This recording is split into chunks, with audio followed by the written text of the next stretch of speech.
I'm very happy to introduce this afternoon's keynote speaker, Tim O'Reilly.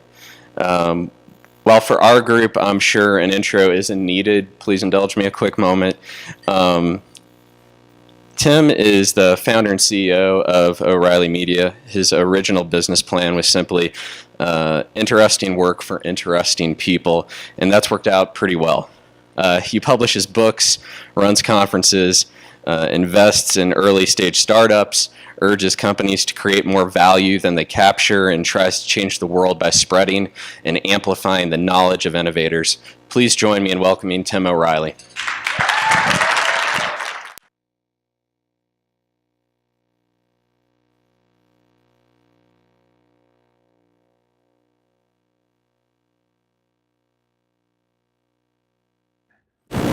Is this on? Yeah. Thank you very much. So I'm here to talk a little bit about some of the ideas I have about how government technology could work better. I'm going to start with a little bit of personal history. And for me,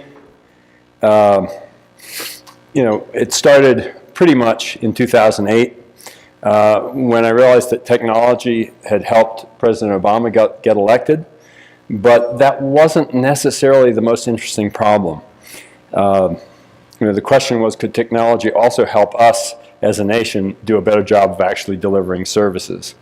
And so that question of whether technology could change the way that government works was at the heart of an event that I launched in 2009, along with Jennifer Palka, who is now my wife, I should disclose, and she went on to found Code for America, and I'm actually here speaking on behalf of Code for America, of which I am a board member. But we launched this event, with that question: what if we brought together government innovators and tech innovators to work together on, finding solutions to big problems? And we did that in 2009, 2010. Once Jen left to found Code for America, that sort of became kind of more of the focus of what we're doing. So if you don't know about Code for America, you should definitely visit codeforamerica.org. But I imagine most of you know something about what we do. Jen also took a year off from Code for America and then went to the White House as Deputy CTO for Government Innovation, where she laid the plans for something that became known as the United States Digital Service, another group at the General Services Administration called 18F, all of which are devoted to this idea of how do we put technology best practices to work in delivering government services. We've also been deeply involved with the folks over in the UK who are on the same mission. The UK Government Digital Service has built a wonderful set of services and done some great thinking.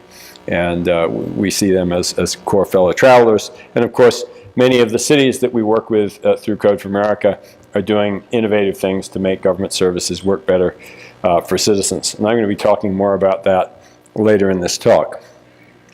But I want to start with an idea that was really at the heart of that initial advocacy that I did in Washington.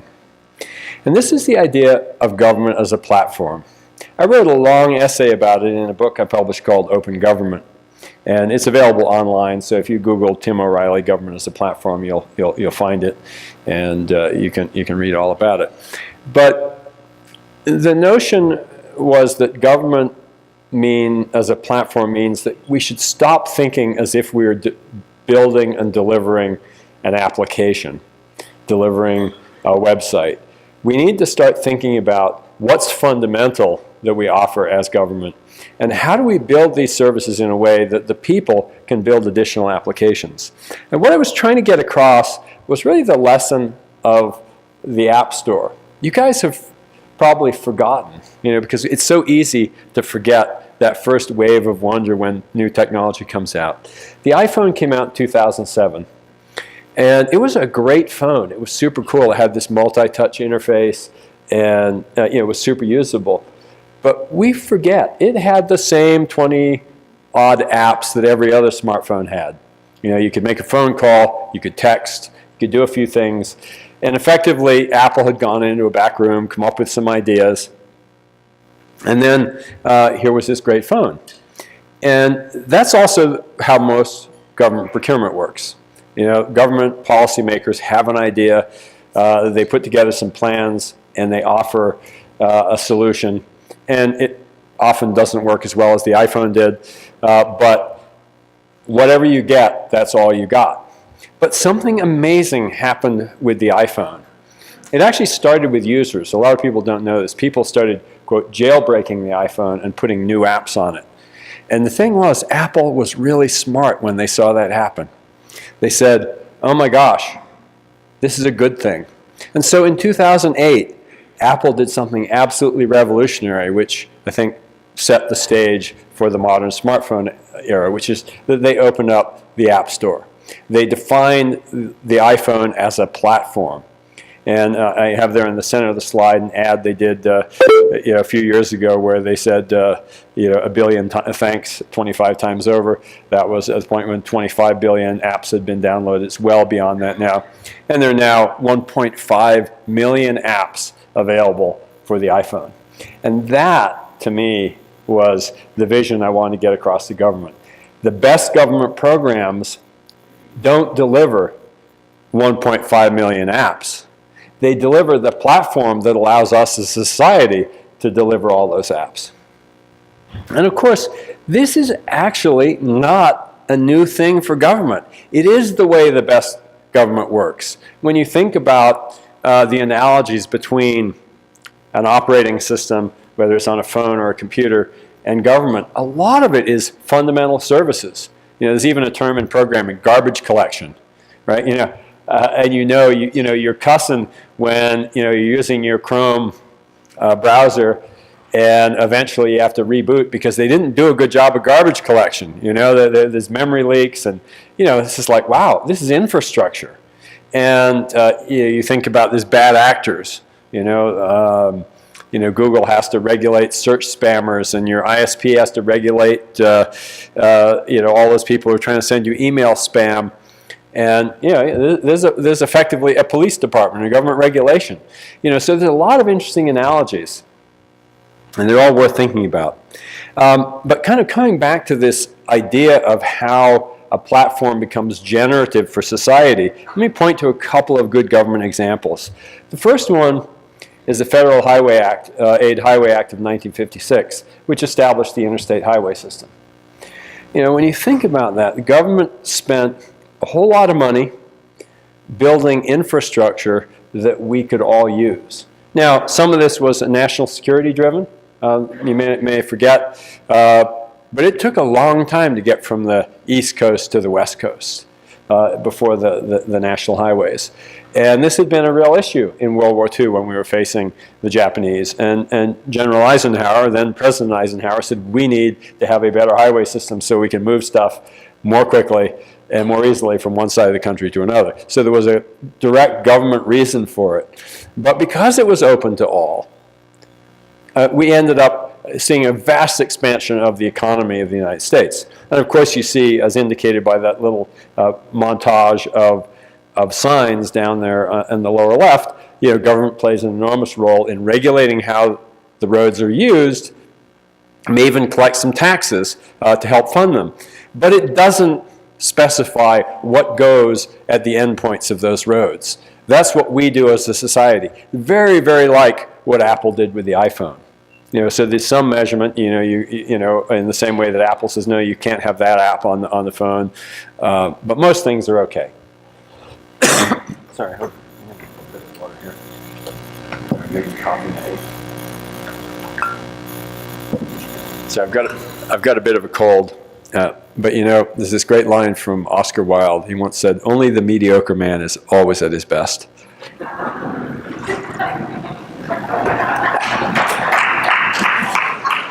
So you're not getting me at my best, but hopefully I'll have some highs and some lows. A very direct analogy to what was done with the highway system is what's happening today with high-speed broadband. And there are certainly private actors who are working on this, but there are also governments. Jen and I were down in Puerto Rico recently, and they have what they're calling the Gigabit Island Plan, because they realize that if they can improve the digital infrastructure of Puerto Rico, they can hopefully improve its economy. And so laying that fiber under the streets is the 21st century equivalent of building superhighways, electric grids, and a modern sanitation infrastructure. And of course, they did some very clever things to try to piggyback it on other kinds of infrastructure improvements that were already going on. Another great example is weather data. Last night I took this picture of what Google was showing me about Albuquerque weather. I wish I had checked before I came, because I was expecting to be sunny and beautiful, and we landed in the middle of a terrific downpour. But, and you can kind of think, wow, that's a marvel from Google that it just appears on my smartphone. But in fact, the government has been collecting weather data for hundreds of years, really, and is really the source of this. So whether you get your data from the radio, from television, from weather.com, or from Google or Apple, it's actually mostly U.S. government data being provided in a way as a platform provider. But even more powerful as an example is GPS. Here's this amazing platform. This was originally designed, I think it actually started with the Navy, but it eventually spread to all of the armed forces. And it was really around targeting nuclear missiles. They wanted to be able to target them precisely. It was a crazy idea at first.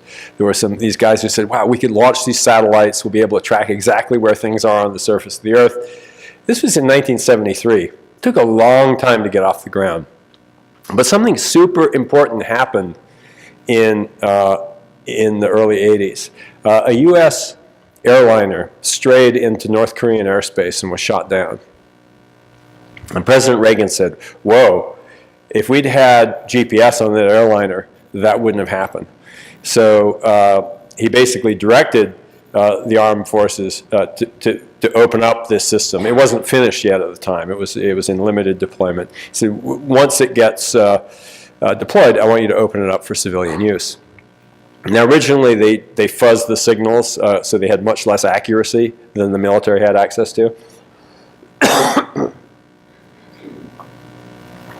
But in 2000, President Clinton basically authorized basically civilians to have access to the same degree of accuracy that is available to the military. And that was really the beginning of what we see in this location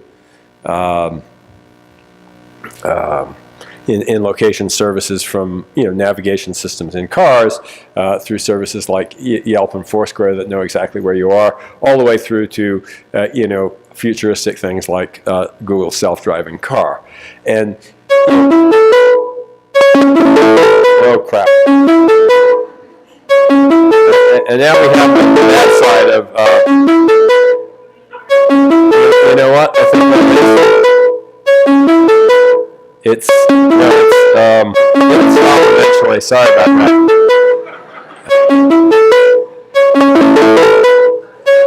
Jen, can you text Gina and tell her that they have the wrong time for the meeting? I'm still on stage. I think it was a time zone error, and they're trying to call me into a meeting at O'Reilly that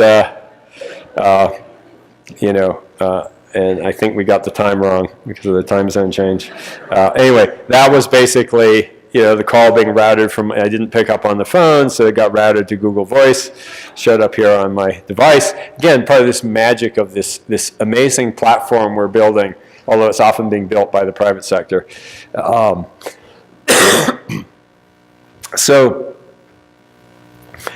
back to GPS. This took a long time to develop, and there were some critical policy decisions that had to be made. But those decisions had enormous impact on the private sector. And so part of what I'm really trying to get people in government to think about is, how do we design more government programs so that they look like GPS and have the effect on society of GPS? As I say, we may build something for government purposes, but we can make it more useful otherwise. A good example here would be They spent a lot of money on healthcare.gov, but they didn't really build it as a platform. They're probably, for example, you think about they had to look up people's incomes. They had to look up, hey, are you really, a resident here?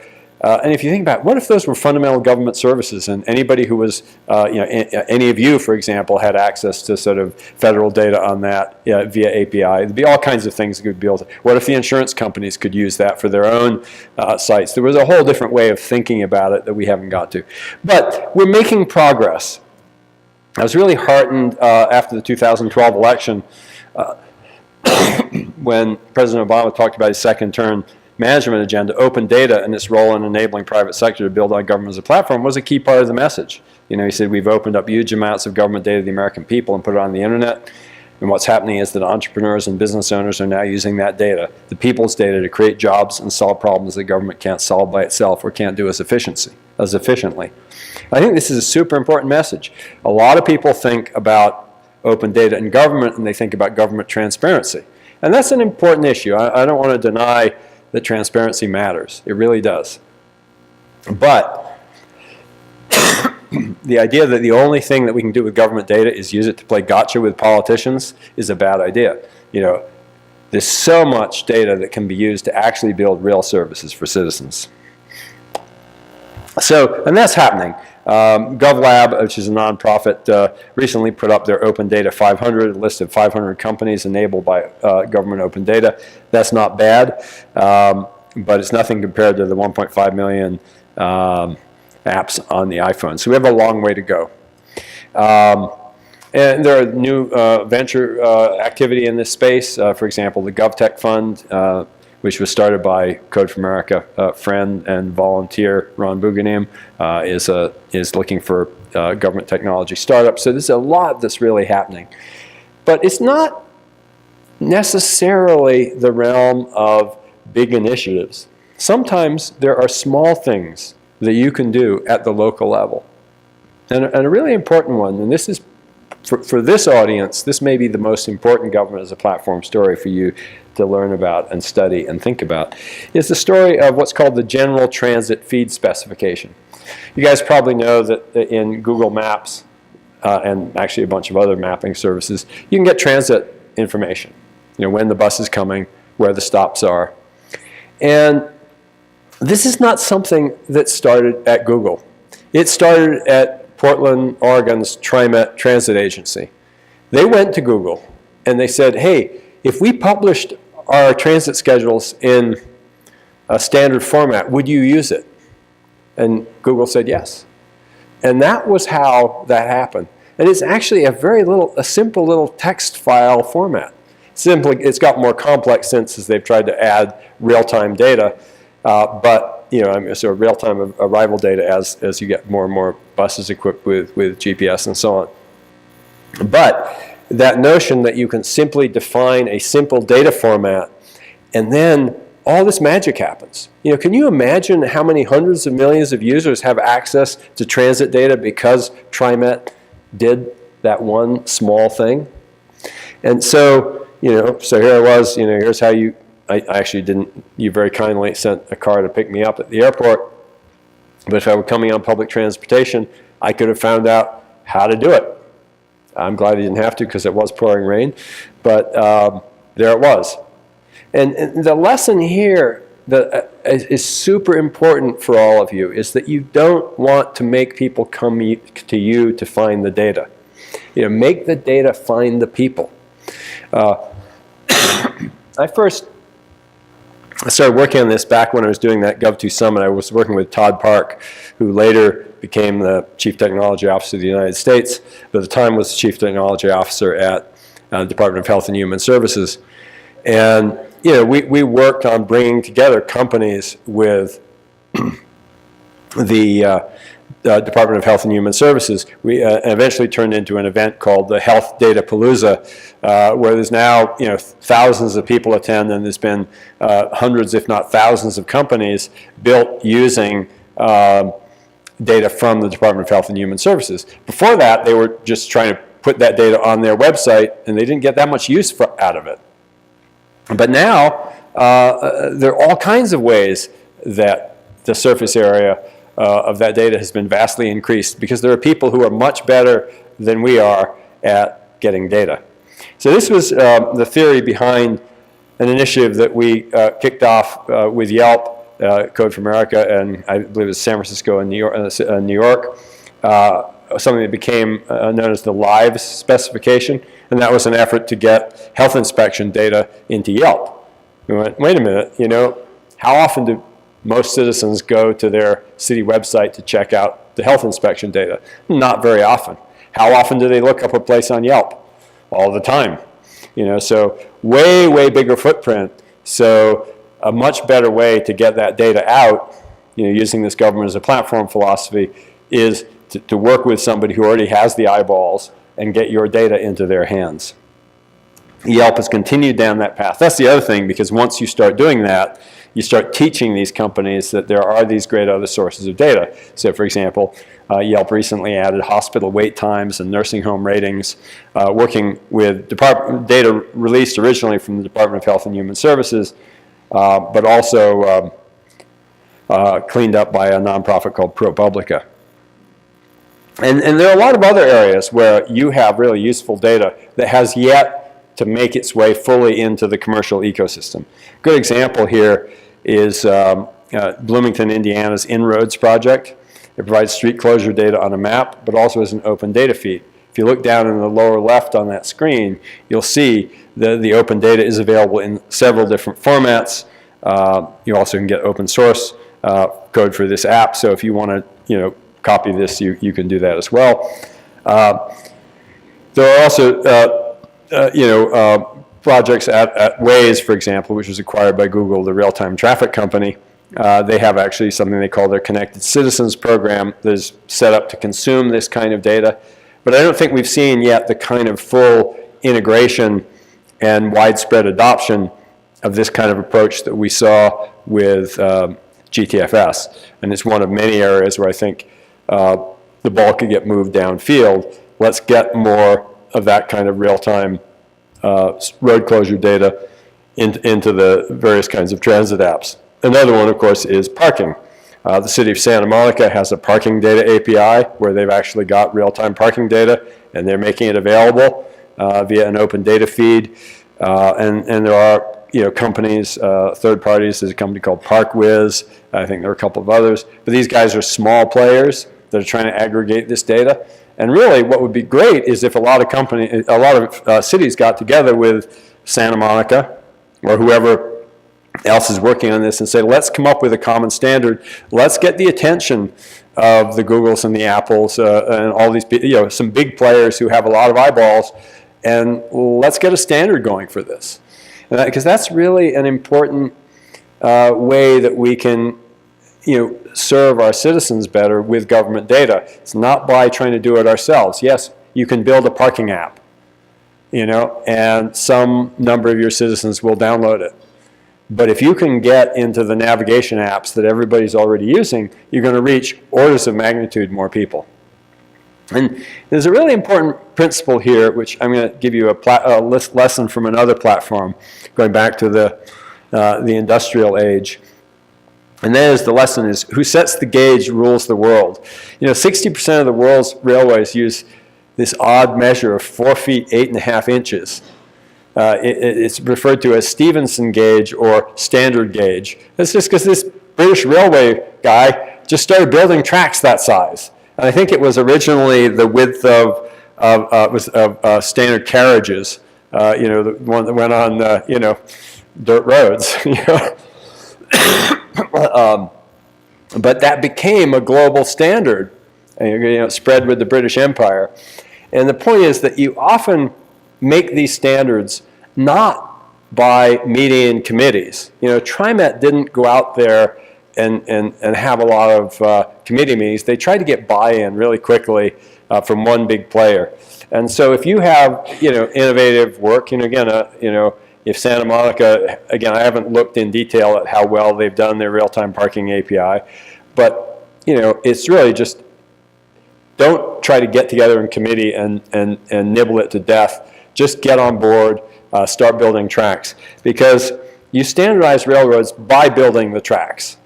Stevenson didn't go out and persuade people to use 4 feet 8.5 inches. He just built a boatload of tracks in England, and then when they were in India and Africa and wherever else they were, they built tracks that went the same way. The manufacturers started making the railroad cars that fit on those tracks, and before long it was in fact what they now call standard gauge. Mike Bracken, who's still, although he's about to step down, the director of the UK Government Digital Service, has this great line: the strategy is delivery. That's how you make stuff happen. You make stuff happen by doing it. Right now we're in a situation where in a lot of these areas the tracks are being laid by Facebook and Google and Apple and Amazon and Uber. And I do want to remind you of the role that you as government web professionals play, because you stand up for somebody who might be ignored by commercial interests, and that's the people. Abraham Lincoln wrote in a letter in 1854, "The legitimate object of government is to do for the people what needs to be done, which they cannot by individual effort do at all or so well by themselves." And there was a lot of free market fundamentalism in Silicon Valley, and I believe in free markets. I'm a businessman, and I love what markets do, but I also believe there's a really important role for government, both to do the things that are hard. I mean, no private actor was going to put up that GPS satellite system. No private actor was going to build that national highway system. So we have to think about what we can do as government. So let me kind of review this sort of idea on platforms. How do you build a platform? Well, you build something that everyone uses that you own and control. Apple did that. The U.S. government did it with GPS. Not really on your playbook, right? I mean, any of you have those assets? You're working on launching satellites or building a new sort of smartphone or whatever it is. No, so no, that doesn't work too well. So, but simple data standards, APIs, that's how you play. So let's talk a little bit more about how you get there. And so if the lesson of Apple is that you build something that everyone uses that you own and control and that becomes the platform, and maybe federal government can do some of that, but you guys have to play in this data standards and API world. Let's understand how that works. And for that, I want to talk a little bit about my other great platform inspiration, that's Amazon. Because Amazon is a great app, one of the great e-commerce apps of the web. And they realized at some point they needed to be more than that. And I was very fortunate to play a small role in that. Again, if you look at where they are today, a huge number of sites are built on Amazon Web Services. How did Amazon go from being simply an e-commerce app to a web services platform? As I said, I played a small role in that. I gave a talk back in the 2003 timeframe, and in it I was talking about the history of the computer industry, and I made the remark that a platform beats an application every time. And I was kind of making the case for how this had happened on the PC and it was going to happen on the web. And Jeff Bezos heard me give this talk at one of my conferences and asked me to come up to Amazon first to give this talk for an internal meeting of developers, and then later to an all-hands meeting at Amazon. And Jeff then, kind of with his characteristic brilliance, I mean, this guy, it's interesting. I remember when Steve Jobs died, people said, will we ever see his like again? I go, Steve Jobs was great. We already have his like again. Jeff Bezos is also a brilliant serial entrepreneur in one company who keeps reinventing himself and disrupting more and more industries. And Jeff kind of said, okay, how do I actually make that happen? And he wrote a memo which has been leaked. It was sort of actually leaked by a former Amazon engineer who went to Google, and he kind of wrote this rant for internal consumption inside Google about why Google wasn't doing their platform thinking right. And it accidentally got leaked, and so we have this great memo, his platform ramp. And I've kind of pulled out in bullets here some of the key points. He said, okay, we're going to rebuild this application that we have, because it's basically this giant honking web app. with all kinds of spaghetti code and all these dependencies, and it wasn't going to scale. And Jeff's memo said, all teams will henceforth expose their data and functionality through service interfaces, means APIs. Teams must communicate with each other through these interfaces. There'll be no other form of inter-process communication allowed. No direct linking, no direct reads of another team's data store, no shared memory model, no backdoors whatsoever. The only communication allowed is via service interface calls over the network. Doesn't matter what technology they use. This is all service interfaces without exception must be designed from the ground up to be externalizable. That is, the team must plan and design to be able to expose the interface to developers in the outside world. No exceptions. Last one. Anyone who doesn't do this will be fired. That's Jeff for you. Super, hardcore, decisive, driving executive. We'll come back to that point. So, boiling that down into plainer language. Okay, we want to create a modular set of fundamental services that can be used like building blocks. Then the next message is you have to build on them yourselves. You don't just kind of like make an API that you point to the outside world while inside you have this sort of steaming mess. No, you have to kind of put it all together. You actually build it from the ground up with these services, and then you have the ability to open it up to the world. So the equivalent to that in a government context is that you have to, because of course you're often not building that level of technology. Certainly those of you in this audience are not in charge of specifying the technology architecture of your sites. But you can potentially have influence on the folks who are writing the RFPs. And you want to basically require these sites be built on top of internal APIs so that they can also be used to support external third-party sites. So this model is kind of like a wholesale versus retail model. You see it all the time in the private sector. You can go to the American Airlines site, as a retail site to book, but they also have a wholesale model where that same data is provided to Travelocity, Expedia, Kayak, Hipmunk, and a whole bunch of other sites, which also happens, of course, in government. In National Weather Service, you can go to the National Weather Service site, and in fact, it's one of the most used government websites in the US. But you can also go to your local radio station, go to the Weather Channel, you can go to Google or the iPhone, you can go to alternate weather sites like the Weather Underground. There's even sort of crazy, I forget what it is there, it's called Wind Finder, which is basically a weather site aimed particularly at kite surfers, right? And so that's that marketplace dynamic because we have that wholesale versus retail model in weather. That's one of the places where government got that right. So, but back to this notion of how do you build an API. There's a great example of this right now, which is being spearheaded by a company called HipCamp, which I have to disclose I'm an investor in, where they've been working with the Department of Interior on the new RFP for the renewal of the site recreation.gov. Right now, this is and they've started a site called Access Land to kind of organize people around this mission. But the recreation.gov site is, for example, how you make reservations at national parks. And it doesn't work very well. It's sort of at the level of healthcare.gov, the initial healthcare.gov. It really is a pretty lousy site. And they're saying, well, look, one way to solve this is when you specify this renewal, it's up for renewal, specify that it be built by API, and that way other people can build better interfaces. And so they've actually worked with the Department of Interior on an RFP. And I'm actually not going to go into this in detail. I'm not going to read this to you.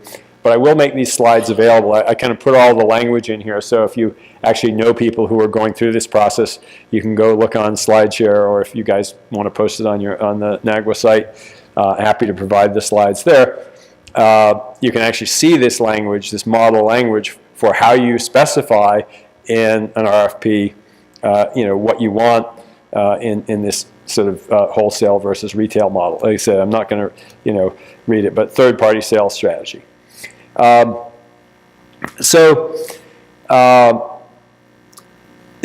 next really important point about this kind of platform strategy is that there are immense cost savings in reusability and platforms. And I'm going to have to I am going to have to do something here to make this play, because I don't know how to make it play in the display mode. Give me a minute here.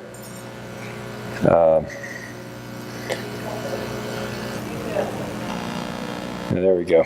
Now I can make it play, and then I will make... In the past, government has designed public services in a particular way. Each service was built on its own, independently of the others. The service, represented here by this light, did what it was designed to do, but not always very efficiently. Many services duplicated their efforts to do the same thing. The result was a series of disjointed silos. We think there's a simpler, easier way. The same public services, but designed and built differently. It's an idea called government as a platform. It breaks things down into smaller parts, like building blocks. Each block does one job. It's easy to connect blocks together and easy to scale them up when demand increases. If some part of the service breaks, we can fix it or upgrade it easily. Platforms can be opened up too, allowing third-party services to use government data. We've already begun to build platforms.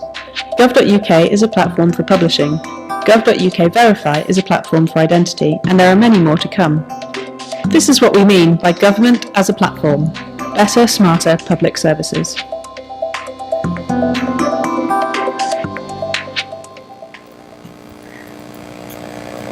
So they did a very good job of summarizing that entire notion there. No, wait a minute, why am I not getting my slides back up? I think it'll just, no, it's coming. It just takes a while. All right. So in addition to those amazing benefits in stability, they also had amazing results in cost savings. So the gov.uk site replaced thousands of other sites with this integrated platform. They cut the cost from £62 million a year down to £11.5 million. And at the same time, they won won design awards, and they increased usage by more than 50%. So that was super important. So what do we learn from the GDS besides government as a platform? I mean, the platform stuff was really great. They said it's one of my big messages to government, and I want to socialize it with you guys. But I also wanted to talk in here with you today about things that are more under your direct control. And so I want to talk about some other lessons that we take from the GDS. And the first lesson is one that they drive home the minute you walk in the door of their office. Just inside the front door, the window is covered with brown paper. And there's a hole torn in the window, and the word users and a big arrow pointing down to that hole, and you walk up and you look down and you see people on the street. You know, and it's just this amazing, compelling reminder of who they work for and why they're doing what they do.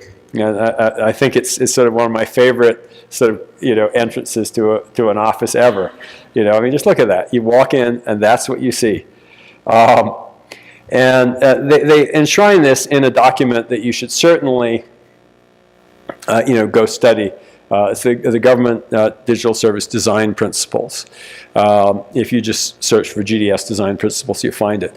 You may remember, if you're an old guy like me, that back in 1984, Apple put out something called the Apple Human Interface Guidelines. And it was this amazing design document that told everybody how to build consistent apps for the Mac. And it really was the document that kind of laid out the graphical user interface era. And everybody learned from it, and everybody copied it, and they did variations on it. But in the end, Apple taught us all how to build interfaces that worked in this new medium.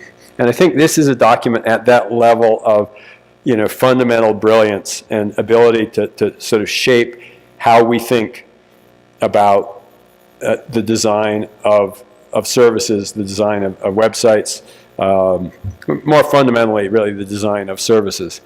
So in that context, I want to just sort of start talking and thinking about where we are in that process with cities.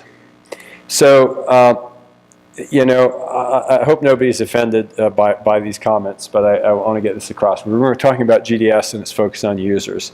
And I look at this site. Actually, we were working with the city of Orlando, as I'll tell you in a little bit, at Code for America. And this site is really beautiful, isn't it? It's really, really nice. But it's about the city of Orlando. And same thing, you look at Los Angeles, they're proudly telling you that lacity.org, voted best of the web. But it's about Los Angeles. And you can look up at the top where they have actually a breadcrumb trail where you can say, okay, here is for city government, for residents, for businesses, for visitors, for job seekers. So that's good. I think that's one way that we're really starting to see this user-centered design coming to government websites. But still, when you think about most websites, it's kind of like, hey, this is me. Aren't we great? That's kind of the, I think one of the policy goals. But let me show you my homepage, not my city website, but on a site that has more than 1 billion users worldwide. Facebook. Wow, I don't see anything there about Facebook. I discovered that my friend Kim Rashmiller scored a ticket to go see the Pope at the White House. I shouldn't say what I was about to say. Anyway, she's very lucky. Anyway, I learned that my friend Chris Sacca and his wife had a new baby. And this is down in the feed. I scroll all the way down. At the bottom, there's a little tiny list of links. And one of them says more. And when you click on the more, it pops up a list. And at the top of that list is about. Right? And when you click on that and only then is when you get to the page that says, hey, here we are. Here we're Facebook. This is what we're about. Right? It's like it's almost hidden. I had to work to find it. Right? So you realize that if you really are serving your users, you get a lot more users, and you don't have to tell people what you do. Now, again, it's a little unfair because I'm logged into Facebook, and so I go to that logged in experience. And if I were an anonymous user, I'd probably come to something that's much more about, Facebook. But it's just a really good reminder that when you're building a service for people, that for people part really, really matters, and so often, I think there's a lot of pressure from the people that you deal with. They want the site to be about their programs, their initiatives. I have an author, some of you may know, Kathy Sierra, has started a series of books for us called Head First, and I remember. And she used to run a blog called Creating Passionate Users. And she had this whole riff that she would go on about reading reviews of her books on Amazon. And she said, if people talk about how great my book is, I feel like I've failed. What I want to see in the comments is, I read this book and I could do this thing that I couldn't do before. And it's that experience of being enabled by the product to do what you want to do, it's again kind of like this morning when I was working on the slides, I didn't say, wow, Facebook is really cool. I said, whoa, I just saw that Kim Rashmiller got a ticket to see the Pope at the White House. Sort of like immediately going to this thing that I got from it. And that's just a really, really good reminder. So cities are getting there. Looking at the City of Philadelphia website, sure, it is basically here. The fact is the Pope is going to Philadelphia, and you better know about that if you're going into Philadelphia, because, if you're trying to go somewhere near there, you better forget about it. And they've kind of got, in the same way that Facebook does, all the city departments are in a pop-up rather than, front and center, because people don't really care about how government is organized. They want to have a service, And, again, the way a lot of governments think about this is, oh, well, that's the police department, that's the public works department. And, you get down into various services and you go, I don't know whether that's public works or, where do I find that? And so an interface that organizes much more around the cities there. But over the left, you do see that they've identified some of the most frequent services. As I showed you earlier, they're also working on this alpha.philly.gov, just a prototype of a much more citizen-centric version of the site. Look at the city of Boston. Again, they've kind of built a lot of the content on their site. That sort of bar over on the left is really the things that people are most frequently looking for. That's a really important lesson. There's a lot of data that can tell you that it's not, in fact, necessarily what you think. It's not the latest press release, from the city council or the mayor. They're usually looking for some particular service, and you can find that out. So when you look at that Gov.uk website, you see that it's all about services. And there's no glitz. There's no, it's not a very pretty site. It's just like, hey, here's what you want to do. And in plain language, it says what the various services are. But the question is, how do you get there? How do you get there? And Jeff Bezos had one big advantage that none of you have. And quite frankly, not even your mayor typically has. Not even President Obama has at the federal level. And that's that he could say, no exceptions. Anyone who doesn't do this can be fired. Whereas when you guys come in and you say, I have this great idea, you got a bunch of people looking at you, kind of going, I don't know about that. So you have a lot of stakeholders who you have to persuade. And that's often a problem.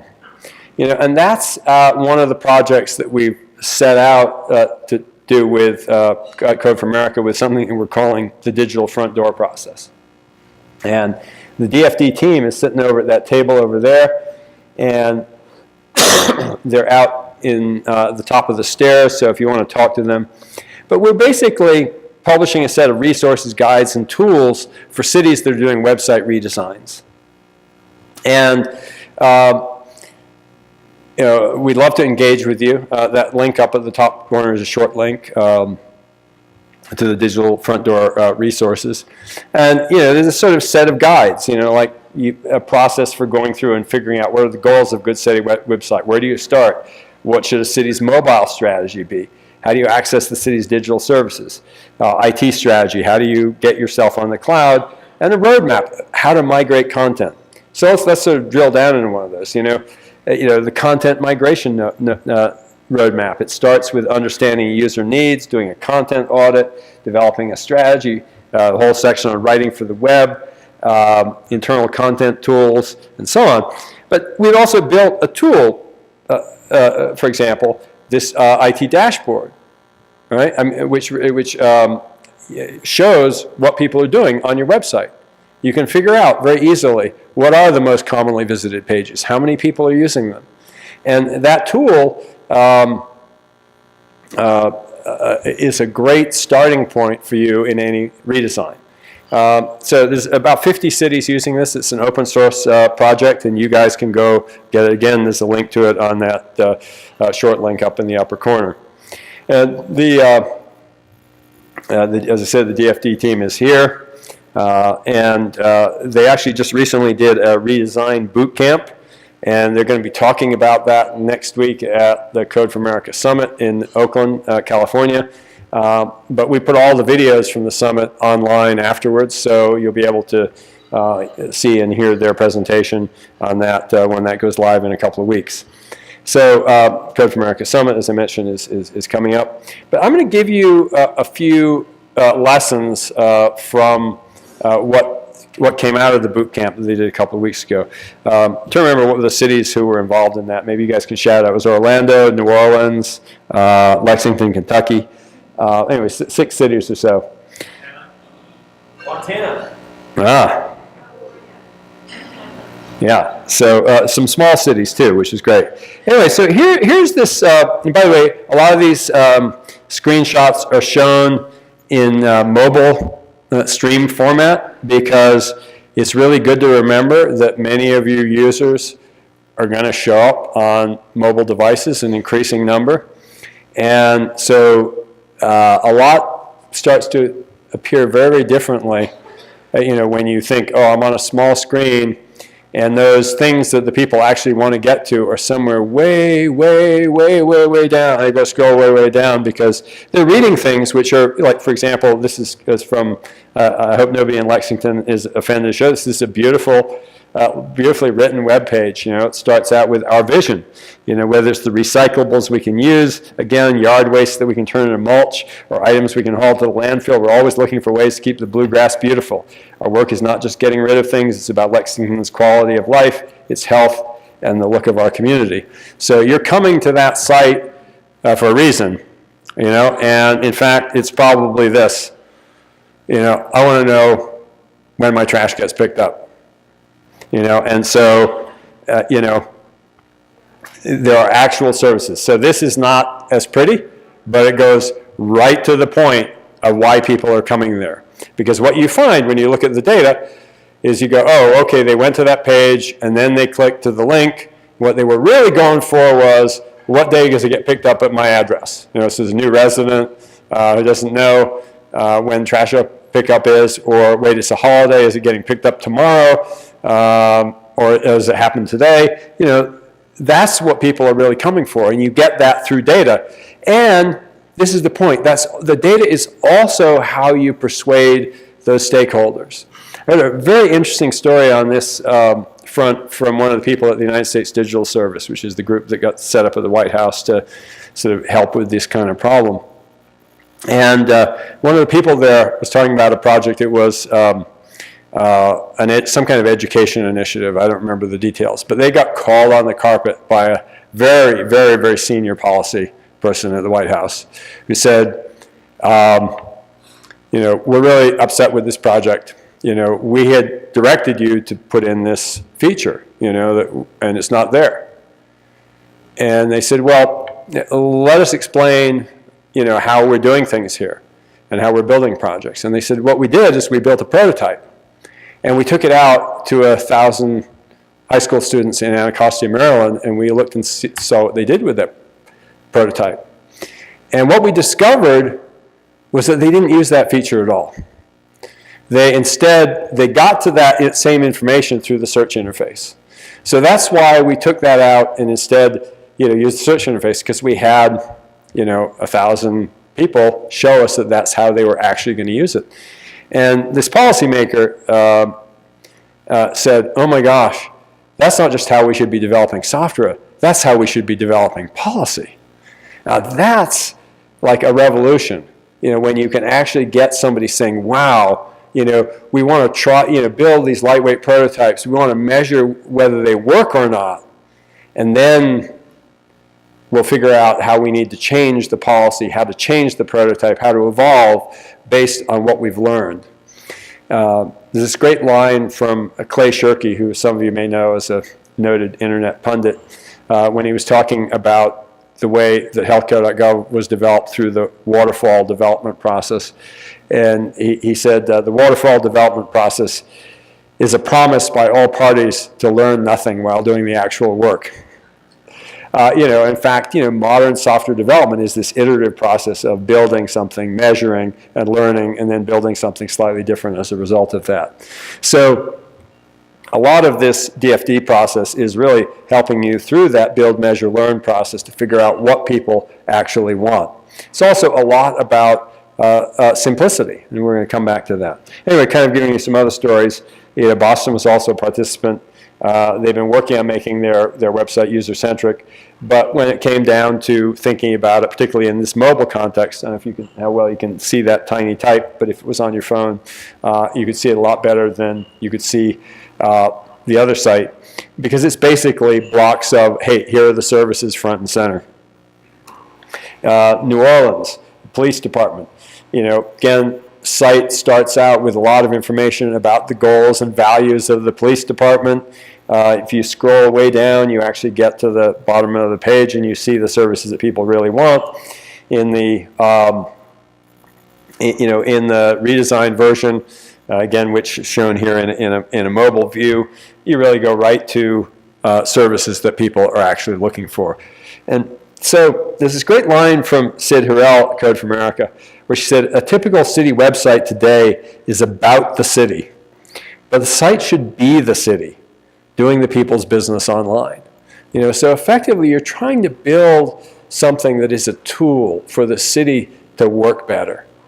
And that's, it's so important to realize that you're not building a brochure for the city. You're building a tool for the city. And, and I said, the way that you persuade these people, is with data. And so, again, we built these tools on this notion of most search for services. And there are a lot of them. They want to find contact information. They want to find an agenda for the city council meeting, but they also want to make an online payment. They want to file a public safety report. And you can actually use data to figure out the priority of all these things. And that's, just a revelation, and it's a tool that you can use to say, this is why our website needs to be the way it is. And when you do that, you will get more users because you'll be giving people what they want when they come. And so, it's this relentless cycle of making it more useful. So back to Orlando, this is another story from the boot camp.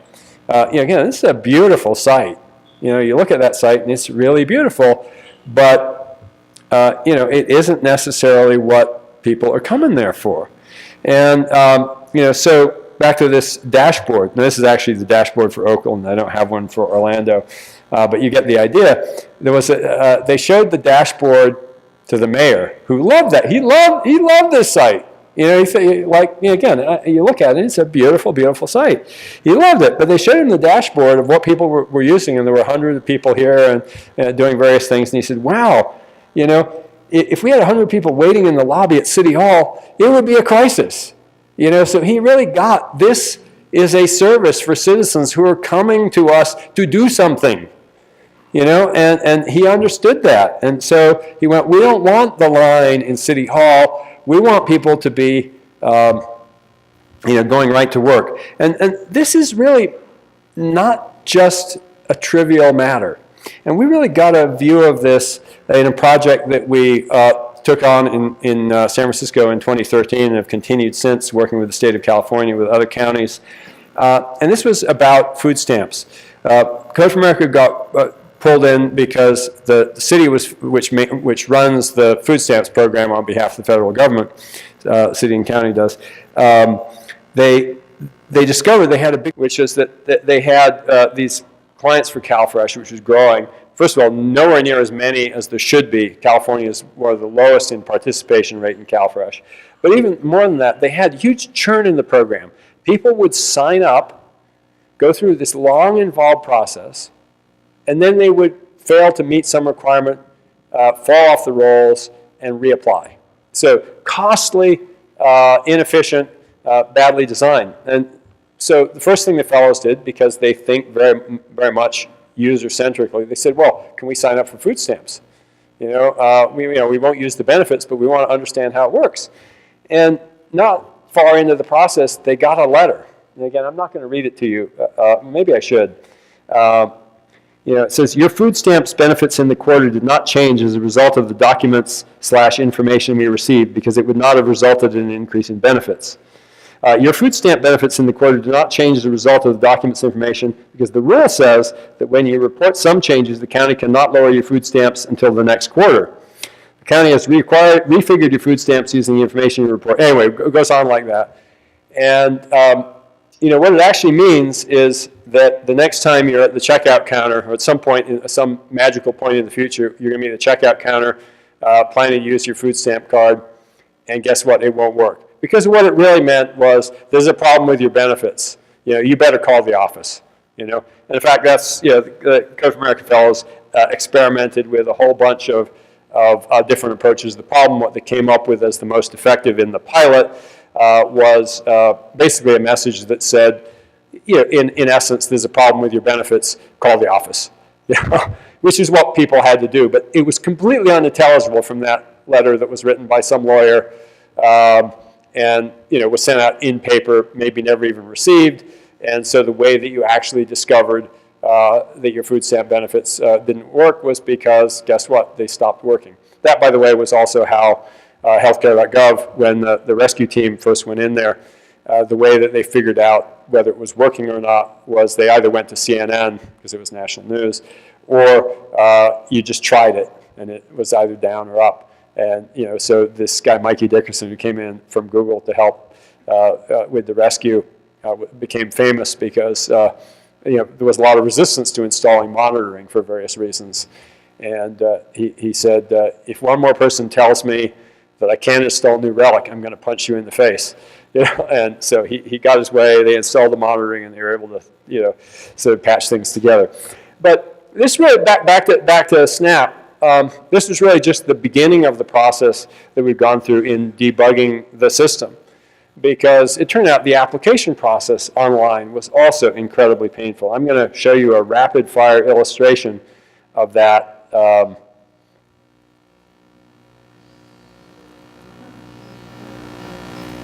50 screens long, right? So you go, why is it 50 screens long?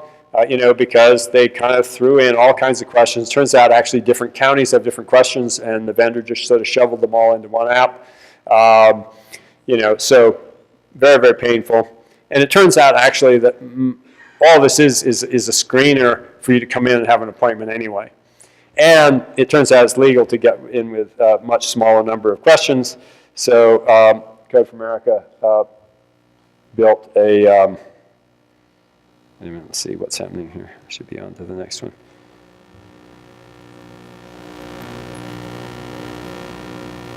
Lets you apply for Medi-Cal at the same time, and you're done. That's on a mobile phone. You could probably fit all that on one screen if you were doing it on a big screen. So again, this is kind of going back to these government digital service design principles. Start with the user. Start with the user. Start with the person who's you're actually trying to help.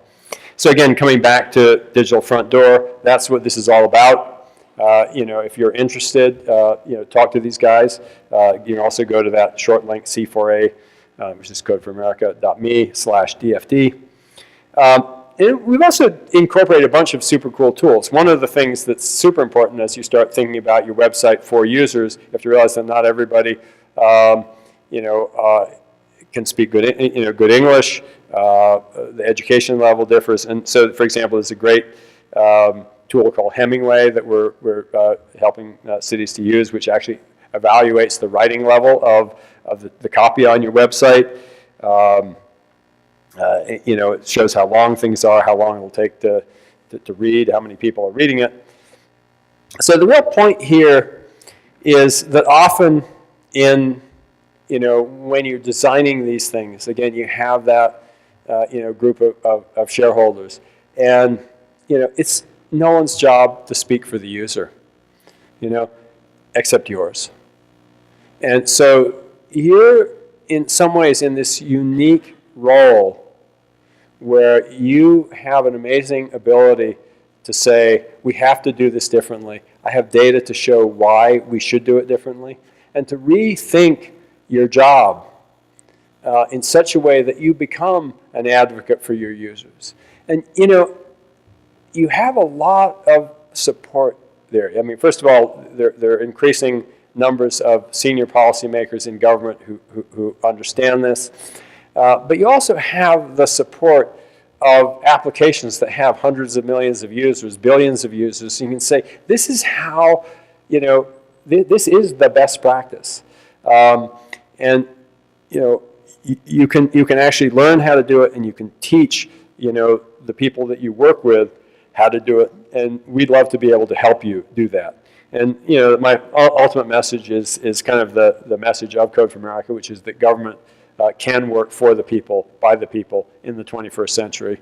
Let's just make it work. Thank you.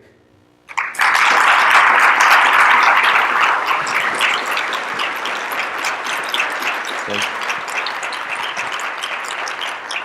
So we have some time left for Q&A, right? Thanks, Tim. We've got about 10 minutes, so we can take maybe 2 or 3 questions. Yeah. If you have time for it. Yeah. Just raise your hand.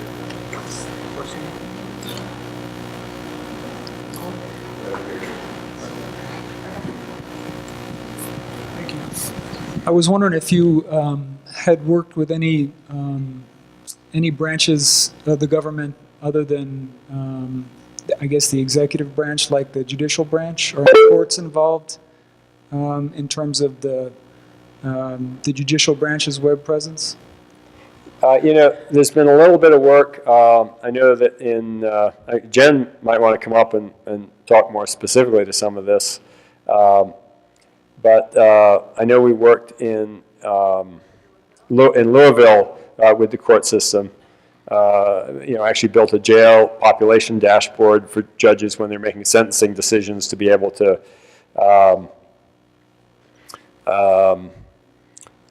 understand what was actually happening, because they were basically sending people into overcrowded jails, and they actually were making different decisions once they could see the conditions of the jail. You go, actually, I'm going to let this guy out, because we don't really have room for him, and it's not that, again, there's a lot of reasons where people will think differently.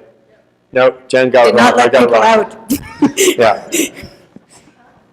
It was a way to know who was coming in and who was scheduled to leave, so you knew actually what your population was. And what they would do is be able to redirect to a different jail or take in other people from the state or other county jails in order to keep the jail from being overpopulated. Sorry, I got that. It's okay. But I do, sorry, I'm a bit on a hobby horse there, because I do think that we're sending way too many people to jail when they should be let out on their own recognizance. But that's a separate issue. We also work on that, but not in that case. Yeah. All right, so other questions? Can I say one more thing? Yeah. We've also had, much like the text messaging to remind people that their benefits might end, we've used text messaging to help people deal with things like traffic tickets that they might otherwise have to spend a whole day, this was in Atlanta, online trying to get cleared, because we find that in fact many people end up with a bench warrant for their arrest because they weren't able to take the time off of work to go stand online. And when we do that, that's why you have a lot of people in jail for very minor misdemeanors. So text messaging can be really, really helpful. Okay.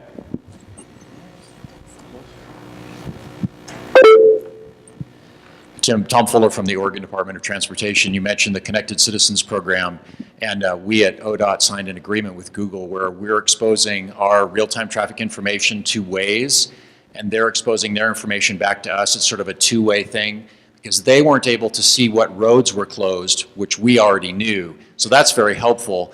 But the users put in information in Waze, which helps us update our trip check application. So there's a dual benefit. The one thing that we're not taking from Waze are the police reported sightings. So we don't want to tell people, oh, there are cops. We don't want the, ODOT saying, here, the cops are going to get you. So. Yeah. So what city is that again? Pardon me? No, what city are you in? It's the Oregon Department of Transportation. Oh, Oregon Department of Transportation. Yeah, that's fantastic.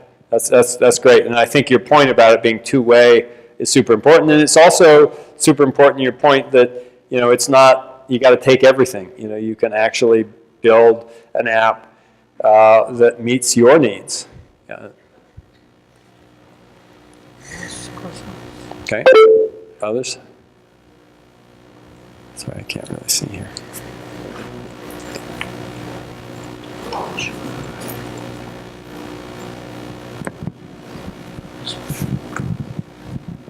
So when you were talking about the general transit feed specification, we're involved in something called Open Trails, which I'm sure you're aware of as well. Can you talk a little bit about that? Because I think that is really lined up on the same path as a GTFS. Sorry, I couldn't hear. What was the? Can you talk a little bit about Open Trails?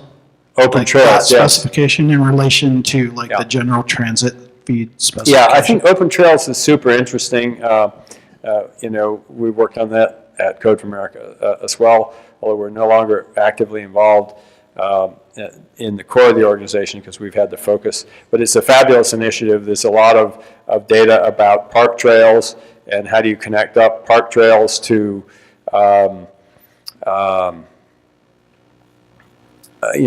to these transit systems. For example, if you're trying to get somewhere, you need to know that the trailhead is here, and then once you get onto the trail, it's super great if your mapping software actually knows about the trails as well.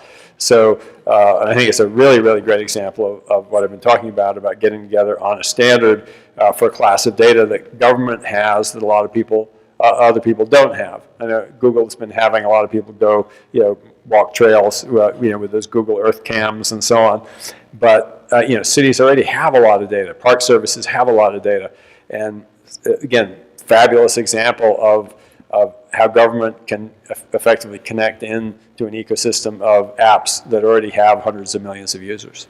And at 2:15, the Open Trails guys are here in Enchantment C and D. Awesome. Yeah, you should go learn more about that. That's super important and interesting. Got time for one more. More question?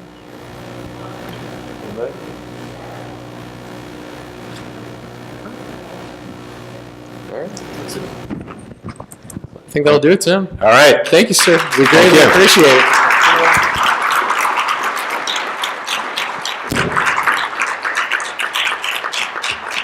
Thanks a lot.